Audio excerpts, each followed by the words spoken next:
Welcome to Casual Friday.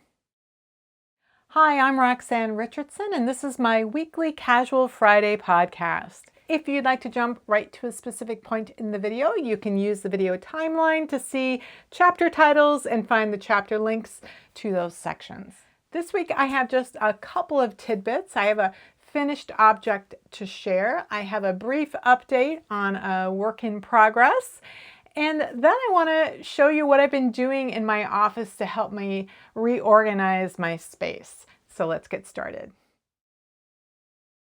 I have two tidbits this week. The first one is that I have an article in the new issue of Interweave Knits Gifts. So this always comes out in the fall, and it has a lot of great patterns that will make great gifts for the holidays. Last year I did an article for Interweave Knits Gifts on how to improvise a hat by using yarn from your stash, and I walked through two different scenarios with different yarn weights. I also did a video on that last year on how to knit a hat without a pattern, which I'll link to up here. So the article, this article is on how to knit the hat crowns in different ways rather than just the standard method of creating a spiral, how you could reverse the spiral or you could make it more subtle, how you can quickly decrease, how you can do vertical decreases, all sorts of things. So that's in this issue. Should be on newsstands now, or you can order online, or you can get a digital copy, and I'll leave links down below. So the second thing is something that came up in my Twitter feed, and it is, I think it's an article, but also a video on how much clothing did an 18th century person have. And they talk about the difficulties of knowing how much somebody really had versus what is shown maybe in the inventory of their estate when they died, because only things that were worth money would have been inventoried. So they would have had other things that maybe wouldn't be worth anything. So it was kind of eye-opening, because it turns out they had a lot more clothing than I would have suspected. So if you're interested in that, I will leave the link down in the video description. I was getting a little sick of my 1890s sweater and I knew this would happen. It's all ribbing, knit one, pro one ribbing. And the reason I knit the sweater, as I've been saying week after week, is because of what's going on in this upper body part and how it all comes together. And that I was pretty sure that the instructions as written weren't going to work correctly, but I knit them that way anyway, just to see I was correct, ripped it back. Reknit it, modifying the amount of shaping in the shoulders, thought it might work, then went ahead and knit the whole turtleneck that flips over, and then thought, no, it's too big. And I did not want to rip out the neck. The neck itself was fine, and it was 6,000 stitches, so I did not want to rip that out. So my plan was I would just cut off the neck, capture the row of the first row of stitches that I wanted to keep, recapture those on a needle, cut the neck off, and then rip it back and recapture the stitches, the live stitches, onto a needle, and then knit it to the correct place. So I've done that much. So what you see here is the neck. So this is what it would look like. It's a really roomy neck. So this is what it looks like folded over. And so the base of that first row of stitches is on the needles. And then, so I cut right below that and pulled the stitches out. All right. First thing I did was I captured the row of stitches that I wanted on the needles. And I've done this a few times. This is not something I have to do a lot. I'm usually, pretty good about planning how long I want something. There have been a couple of times in my knitting life where I was helping out a friend, for example, who had knit a sweater back and had then put it to the side, and it was 10 years later, and she wanted help finishing the sweater, but she didn't want it to be as long as it was. So I actually said I would finish it for her. I would do the sweater for her, and I cut an inch out of the body of the sweater, just plain stockinette. I cut it out and grafted it back together, and then knit the front to the correct length. And it was, I think, it was just cap sleeves or very short sleeve sweater. There wasn't a whole lot to it. And so I was very familiar with grafting at that point, but I'd never done that particular piece of surgery. And it worked really well. I was, very happy with it. I was happy to have had that experience. And I think maybe one other time I may have had to do that for a sock leg. I don't even remember. I just remember doing it, but I don't remember why. Just not something I've had to do very often, but I'm very comfortable with grafting. I know, conceptually what I need to do, but I've only done it in stockinette stitch before. And so this is ribbing. So the first challenge I had was getting the stitches on the needle. Because it was in ribbing, very easy to catch the legs, one leg of each knit stitch, but it's a lot harder to do that with the purls. And so my intention was to videotape what I was doing and explain it. And then I realized as I was doing it that, oh, this is new territory for me. I need to figure out what I'm doing. And then the batteries on my microphone and my camera all died, and I just kept working and trying to figure things out. And I'm also still, thinking about what method I want to use for grafting. Because normally, if I were to graft in pattern, I would know this ahead of time because I probably would have had a provisional cast on and knit something, a long strip, and then wanted to join one end to the other. That's typically what I'm doing when I'm grafting something in pattern. I'm not typically doing this kind of thing.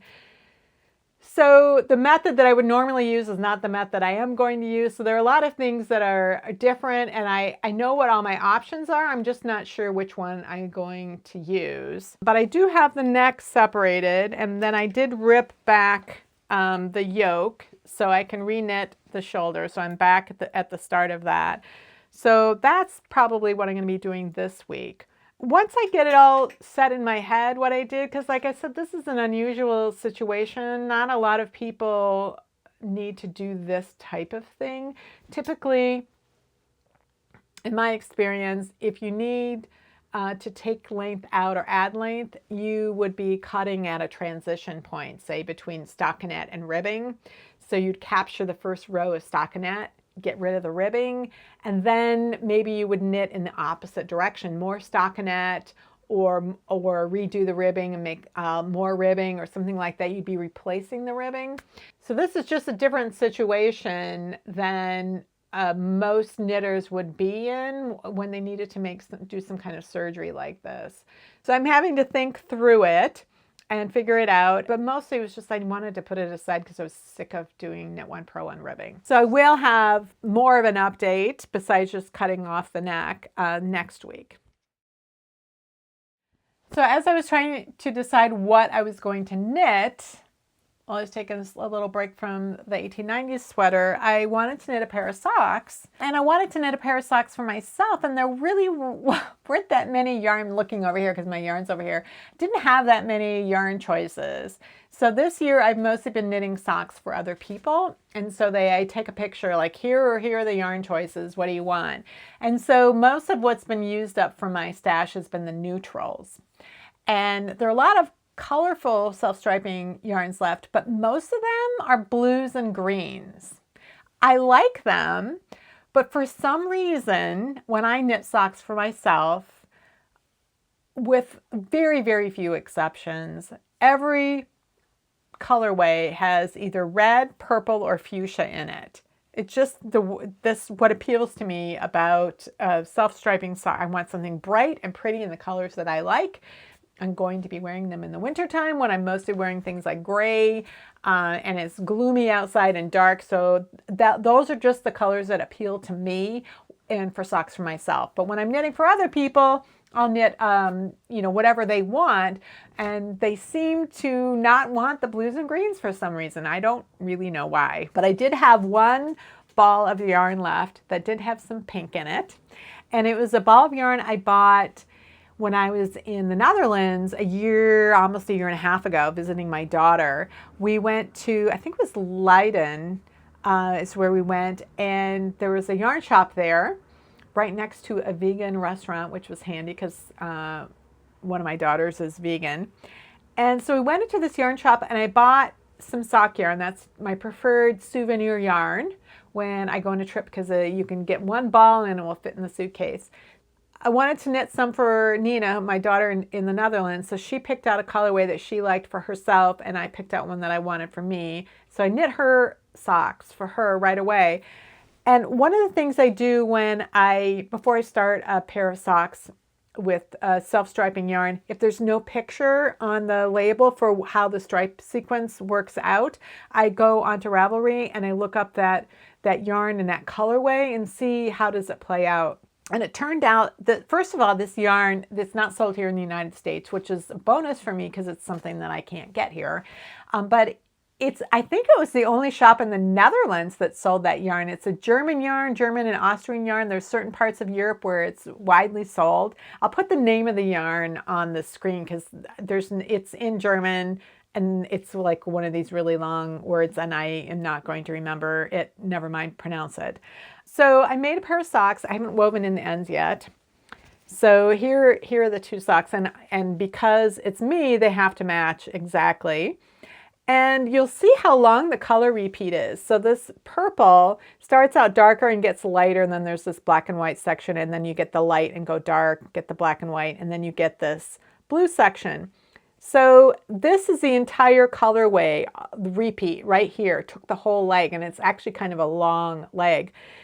So it took some planning because I was looking at other people who had used this colorway, and if you don't do it exactly right in the way that I would prefer, the color pattern can get disrupted on the leg, and I think it just doesn't look so great in some situations. So I really wanted to get everything timed correctly. So I'm going to do a little overhead and show you and explain to you how I planned this sock. So this sock, this striping pattern has a very long repeat. I started at the beginning of the purple and I ended the leg in the stripe that would end the sequence. So that is really long now. I think this is ended up being 7.5 inches long in order to get through this entire repeat. So the way I've been knitting socks this year is with this plain heel, which is basically a peasant heel, but it's knit right after the leg is finished, or if you're knitting toe up, right after the foot is finished. So sometimes I've been knitting the heel in a contrast color, and in other times what I have decided to do was to continue with the color pattern in both directions, so that when I finish the leg, the heel continues the color work pattern, but then the foot does as well. And so what that means is that I have a stripe here that is divided into 3 sections. And each of these sections is just as wide as one of the regular stripes. So that means in order to have 3 of these like this that are all the correct width, I actually have 1.5 stripes worth of this portion of the striping pattern. And so the way that I work it out is that I end the leg halfway through the stripe.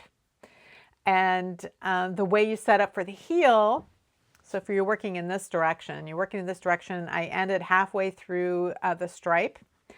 And then I put all of the instep stitches on waste yarn, and then I did a provisional cast on in order to create this side of the heel. So then I have the heel stitches are already on the needles, and then I've created a provisional cast on right here, and then I can work in the round toward the base of the heel. And I do that using the second half of this striping sequence. So I complete the stripe at the top of the heel, and I've got half a stripe on this side of the heel, and then I work in the purple yarn. Once I've completed the heel, I have to wind off until I get to this part of the color sequence. And so that was a lot of winding off. I had to wind off basically from this point in the color sequence all the way down to here. So that's a lot of winding off, and that's because this is a very, very long color repeat. Most self-striping repeats are much shorter. So when I found this stripe again, I measured off until I found the halfway point, and that's where I started working in the round for the foot. And so that completed the full stripe for this stripe that started on the instep, and it completes the full stripe for the half on the heel. So it takes 1.5 stripes worth of yarn in order to make 3 basically half stripes for this. And then I continued on in that direction. Another toe that I've been doing a lot this year for me and for my daughter anyway, it has been what's called the round toes. I was only working with 52 stitches because this is a 6-ply yarn, so I needed fewer stitches. So I reduced the stitch count. I did a round where I did 3 decreases in order to give myself 49 stitches, and then I had 7 equal sections that I could work. So I did a knit 5, knit 2 together, knit 5, knit 2 together all the way around. Then I worked 5 rounds and then did knit 4, knit 2 together, 4 rounds plain, knit 3, knit 2 together, etc. So I've done a video on how to do this kind of toe because you can also modify it based on how long or short your toes are. So you can do that decrease rate a little bit differently in order to make it fit your feet correctly. So last Saturday, I was a guest for the second time on Suzanne Bryan's live stream channel, Off the Cuff. And this time we talked about sort of behind the scenes of YouTube. The two of us are both master hand knitters. We both have YouTube channels. We do a lot of similar things. We really like sharing information about knitting. We have that much in common. We both are voracious learners of new knitting techniques. We don't necessarily like the same types of knitting, like our interests within knitting. We're interested in everything, but don't necessarily knit a lot of the same things. So she had this idea that we would share how we do our YouTube videos. And it was so interesting to me how different our whole sort of setup is. And so I was going to have to take some pictures because there's no way for me during the live stream to show my setup, like what I'm doing right now, because my office is so small that there's no way for me to move around. So I'm going to show you a picture, an overhead picture of how this setup is right now, and you can see why there's no room. If you look at the red carpet, that you can see that carpet is 5 feet by 8 feet, and it covers the entire actual usable floor space in my office. The sides of the office and front and back all have either desk or shelving on it that holds yarn and books and those kinds of things. So 5 feet by 8 feet is the entire floor space. And that floor space is used by my desk chair, the tripod that's holding the camera that I am talking to right now. There's a little table in front of me that is kind of in about a third of the way up the rug, and then I'm sitting in this folding chair. So, and then to the right of me is a light box that produces some, help fill in some light, and then I have a stand right here with another light above it to help give more light. With all of that equipment on the floor, there's no way for me to move around. So when I'm done videotaping, I take the tripod down. The big light box stays up against that wall, but the stand that's holding the other light gets put away and put in the corner. I fold up the chair and I lean it up against the wall out in the hallway, because if I left this chair here, I wouldn't be able to access my bookshelf. So I'm really, working in tight quarters here. So I needed to clean up my office in order to take those photographs, because usually you only see, this part of what I'm doing. Because this is so small and because I'm not a particularly tidy person, I get a lot of crap on the floor, and I haven't vacuumed in a while. So I was really cleaning up the office on Saturday. And I'd also been wanting to go through and reorganize my books because I was accumulating a lot of vintage books and taking up shelf space, and I was running out of room. My yarn was starting to get sort of disorganized, and I just needed to go through and cull some things. I also have accumulated a lot of vintage booklets, and I've bought a few vintage booklets, but most of the vintage pattern booklets that I have either came from my grandmother when she died in 1991. And at that time, you know, there were the patterns from my childhood from the 60s and 70s. And so they were awful. Like I would never knit any of them, but I wanted to keep them. So those patterns were 20 or 30 years old at the time that I inherited them, and they are now twice that old, which blows my mind. They're just not that organized. And as I've gotten interested in vintage knitting and I've been sorting through them over and over again, it's been difficult to really remember what I have they've just been in a stack. And on top of that, about 5 years ago, I had a student at the yarn shop where I was teaching who said that a friend of her, the mother of a friend of hers, had just died and was a knitter and had left behind a ton of pattern booklets. And they just couldn't bear to throw them away. They thought somebody would want them. And I was very non-committal about that. I'm like, oh yeah, maybe somebody at the Knitters Guild would want it. Or, you know, I certainly didn't want them at the time. And I did not say, oh, bring them on in. I didn't say that, but she did. She brought them in the next week. And so there's this big bag of patterns and they were fun to look through. But I just kept them on a shelf until about last year. And I've been going through them. So this has been some of the stuff that's been on the floor of my office are these stacks of pattern booklets. And I've gone through them enough times that I could remember that I had them, but I wouldn't know where they were. And so what I decided to do was to sort through all of those patterns and get some banker's boxes.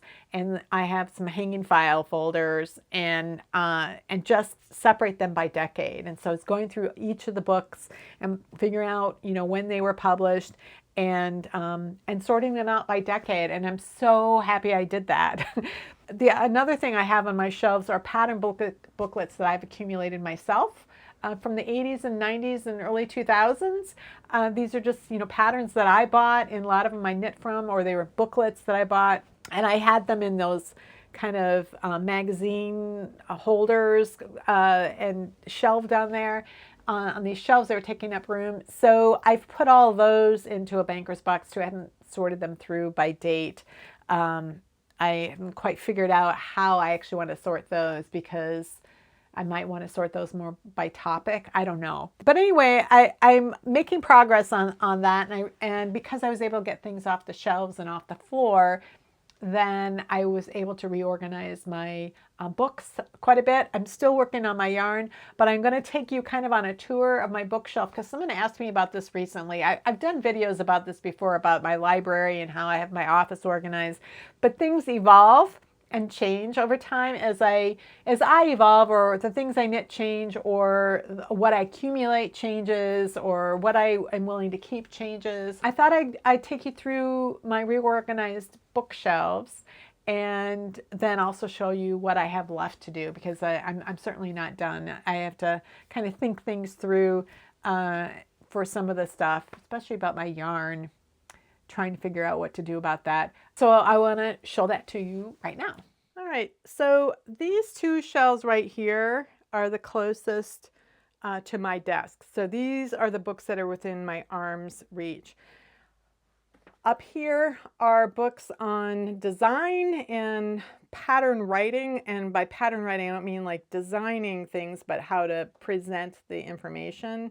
I actually learned more about writing patterns from the Master Hand Knitting program than from these books, but they're useful to have as references. This is the actual technique book I refer to the most, which is why it's the closest to me. These are Ann Budd's books, her books of handy patterns. I find them very useful, particularly if I need to knit something for a kid and I don't really know how big kids are at particular ages. So I also use these because just the way that they are formatted, they lay flat and they're done by grid based. So you can do any gauge and then any size. And so for each section of the pattern, you find the number of stitches that you're supposed to be having and what you're supposed to be doing at any given time. So this first book, this handy book of patterns, has mittens, gloves, hats, some sweaters, scarves, all kinds of just basic patterns to help you get started with design. I think it's a really nice way to kind of learn how to approach things and kind of have your hand held. These and the other two handy books by Bud are both on sweaters. One's for bottom up and the other is top down. I've got Barbara Walker's Knitting from the Top, Deborah Newton's Designing Knitwear, Coco Knits Workshop, Knitting in the Old Way, Sweater Design in Plain English. So these are books I refer to, like if I want to find out something specifically about necklines or shawl collars or some things, I kind of look through all of these and see how they approach it and see if I can find anything specific. This sequence knitting book has a lot of stitch patterns in it, and I find this really useful. It's more of a stitch dictionary, but it's too big to fit on my stitch dictionary shelf, which is down here. So again, I have the ones I use most often over here. These are Barbara Walker's First and Second Treasury, and then this is Harmony Guide to Knitting Stitches. This is out of print, but it's pretty easy to get used these days. But these are the ones I use the most. And then I have Barbara Walker's couple other books of hers here. This section here is really like twisted stitch type of things. So these are Bavarian Traveling Twisted Stitch Patterns, and so are these booklets. These booklets are in German, but Schoolhouse Press has combined them into one book called Twisted Stitch Knitting and has translated it to English. It's mostly charts anyway, but they are kind of different charts than you might be used to. I have a couple of Japanese stitch dictionaries, which are in Japanese, but they have been translated to English since then. And then these are some more German books and then some basic stitch dictionaries. I like this Knitting on the Edge because it's pretty specific. I don't really use this Vogue knitting one at all. I should probably get rid of it. This is Melissa Liepman Stitch Dictionary, which I am referring to more and more lately. I actually quite like this book. Now across the room I have this bookshelf. This is the shelf that you usually see behind me. What I have right here is another sort of general reference section. So this half are sort of general reference books, and I will refer to these when I really want to compare what's in my favorite one and just see all the different variations. So Principles of Knitting is growing on me. I didn't used to like it at all, but I'm liking it more these days. But I also have books on yarn substitution, fleece and fiber, and then some spinning books. I have one crochet book that has been very helpful to me in my meager amount of crocheting, and then a couple of videos. What I have down here is sort of history related on the left-hand side. They're not, I think these are really kind of coffee table books. One's called Knitting in America. This one's called Knitting America, and this is Knitting Around the World. They do have some patterns in them. They have a lot of color photographs and some history, and they're fun to look at. This is a social history, No Idle Hands. This is an actual history of hand knitting, mostly the UK. It's Richard Rutt's book. It's probably the first academic book on knitting. And then these books are on traditional knitting. This one's actually called Traditional Knitting. Mostly this is like cable texture related stuff. This one does include some Fair Isle just because they're all combined in this book. And then up on this shelf is where I actually have stranded color work. But I also have some traditional Danish and Swedish and Nordic and Andean knitting at this end. And then we get into Fair Isle and Latvian knitting. And then we get into the mittens and then socks. So, and again, you'll see another book here where I've had the binding cut off and had the spiral bound put in. Then we're getting over into my vintage books, and I kind of have them in publication order. This one is actually a reproduction copy from 1852. This is a textbook that poor children would have been sent to one of these schools of industry to learn to read and write and to learn skills to make them employable as servants. So plain needlework would have included sewing basic garments, and it had knitting in here too, but just basic knitting like stockings and infant items and things like that. This is an actual original book from the 1880s. This is from 1890s. This is 1936, and then we have the 1940s. The books by Jane Coster and Margaret Murray. First one was in 1940, the last one in 1949.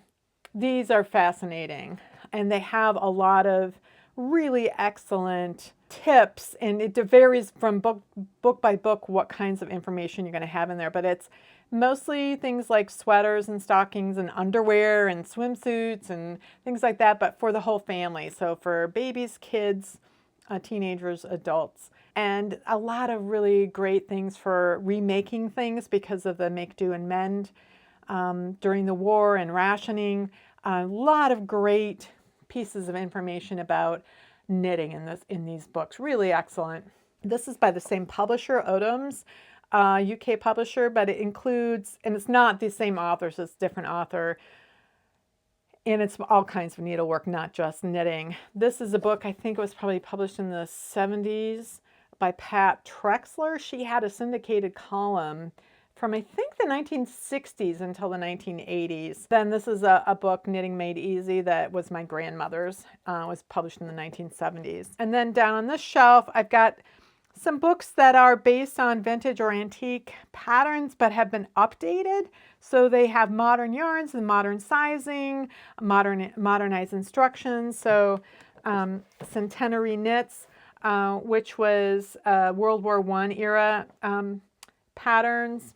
This one is called Retro Knits. This is actually an academic journal, and it was published the end of, I think, 2018, and it proposing the vocabulary for describing knitted items and the stitches that are used, and how to describe them in a way that is formalized, because otherwise archaeological discussions of knitting have used really varied vocabulary and was often described by people who didn't know anything about knitting.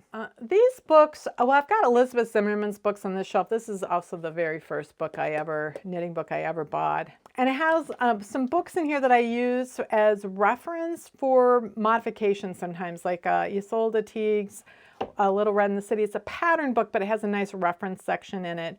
And likewise, Sally Melville's Mother-Daughter Knits also has a nice reference section for making modifications.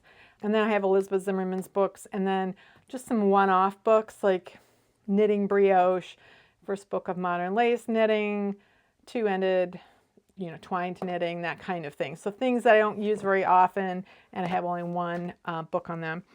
And then on the lower shelves are a lot of the early knitting books I bought that are mostly pattern books, and especially for baby items. But I have Kay Fassett books here that were some of my earliest books that I really enjoyed looking through for color inspiration. So what I decided to do with my vintage booklets and my paperback vintage books is to put them in a banker's box and organize them by decade. And this has really helped me to see where I have a lot of patterns and where I only have maybe a few. So in the 1900s, I have a couple of actual books that I've shown you guys before, like these Fleischer's manual. So I have a couple of books in the 1900s, and then I have some reproduction, but also some original books from the 1910s. 1920s are reproduction books that I bought from Iva Rose.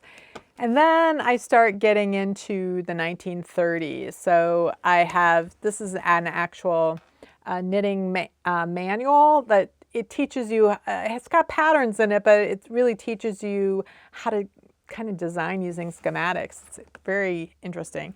So I have quite a few 1940s. I have a lot of 1950s and a whole lot of 1960s. I had to put the 1960s into two different folders. So the 1960s is when my grandmother retired and started knitting, and then that's when I also have patterns from a student who brought me a big bag of patterns. And so that student's bag of patterns were started in the 1940s and went up into the 1960s. And so I have a few things from the 1970s that I have bought myself. And then once I get into the 1980s, that's when I learned to knit. And so I have a lot of patterns from the 80s, 90s, 2000s, you know, including all of my library.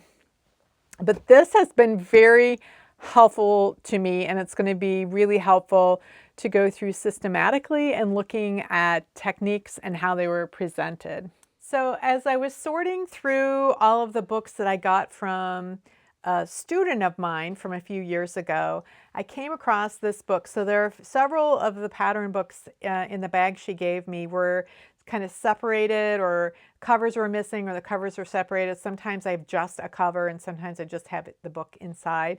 And so this is one of the books that I found. And I could see that I didn't have any pages missing on the inside. And I was looking through it, and I kind of felt like this was very familiar, this booklet, and that I might have this booklet in another place in my collection. But I wasn't sure what book it was. So what I did was I looked at the name of the yarn. So I saw that, oh, it's Bear Brand Super Spun Nylon. So I knew this is a Bear Brand booklet. And so I went on Ravelry and I looked for like men's Argyle socks, and then I put in just this number here to see if there was anything in the Ravelry database. And what I found was that there were multiple sources, that this book was published multiple times since 1950 by a particular yarn company, and I think maybe they acquired more and more different yarn companies, and then they reproduced this particular booklet. So I looked through my other pile of vintage books, some of which I bought myself last year and some that were from my grandmother, and I found this booklet, which says at this top, Bucilla Bear Brand Fleischer Botany. And it's this volume number 340, and that's the one in Ravelry. And they show this cover, and then they say that it was published multiple times. So remember, this is Bear Brand Super Spun Nylon. If you look in this is the same pattern page. Everything's exactly the same. They have a little bit different typeface here, and this time they say Bucilla Machine Washable Fingering Yarn. Well, then I was going through all of my pattern booklets that I have collected over the years. I think that this one right here was one that I bought last year, because it was in my pile of things that I had bought. It was also in my pile of things that maybe were my grandmother's, so I'd assumed that this was my grandmother's. But then I found this, and this was in a box of patterns that I have used and sorted through, and so I think that this is actually the one that was my grandmother's, and I used this as a reference when I was learning to knit Argyle socks a number of years ago. But this time you'll see it says Nomis at the top. Again, it's the same photo on the cover. They've changed the typeface again, and this time the materials say fingering weight yarn. So they're not even listing a brand name of yarn, they're just saying to use fingering weight yarn. And then we've got this one here that says Bucilla, and then this one without the cover that says Bear Brand. So I have 3 different copies of this book that all appear to be from different yarn companies, but it's really all the same. Well, that's it for this week's Casual Friday. If you have any comments or questions about today's video, or suggestions for videos you'd like to see in the future, you can leave those down in the comments below, or join the discussion in my Ravelry group, Rocks. Thanks for watching, and I'll see you next week.